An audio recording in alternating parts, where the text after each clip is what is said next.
airi yosiya vachibuda mama mazisiriri sirowe chitangari necho chipati popotsika nekunamuri paunorowa matumba ndikokomanyira wabva kuchemedzwa woda kunopotera wasvika ikoko siya kunyodzora asi moyo wangu chidai wambozorora tinotira wangu chete moyo tinotira wangu chete moyo pati zvaunoda moyo ndezve moyo wanzwa nekukwatiswa semashushu ezviyo tinotira wangu chete moyo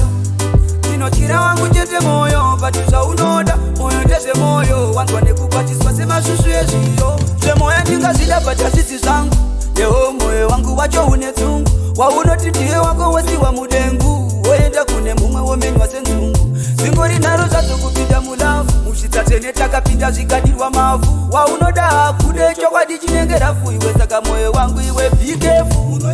tinotira wangu chete moyo tinotira wangu chete moyo pati zvaunoda moyo ndezve moyo wanzwa nekukwatiswa semashushu ezviyo tinotira wangu chete moyo tinotira wangu chete moyo pati zvaunoda moyo ndezve moyo wanzwa nekukwatiswa semashushu ezviyo pawasiya mumwe waenda kune mumwe wasvika kune mumwe wanzwa kuti ane mumwe iye mumwe wacho agara ane zvimwe medzisiro yazvo moyo wangu rumwe rumwe paunorowa matumba ndikokomanyira wabva kuchemedzwa woda kunopotera wasvika ikoko siya kunyodzora asi moyo wangu chidai wambozorora tinotira wangu chete moyo tinotira wangu chete moyo pati zvaunoda moyo ndezve moyo wanzwa nekukwatiswa semashushu ezviyo tinotira wangu chete moyo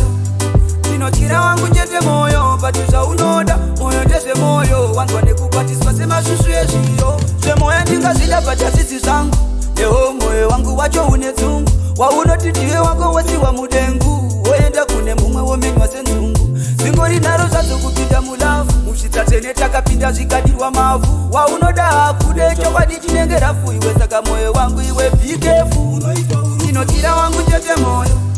tinotira wangu chete moyo pati zvaunoda moyo ndezve moyo wanzwa nekukwatiswa semashushu ezviyo tinotira wangu chete moyo tinotira wangu chete moyo pati zvaunoda moyo ndezve moyo wanzwa nekukwatiswa semashushu ezviyo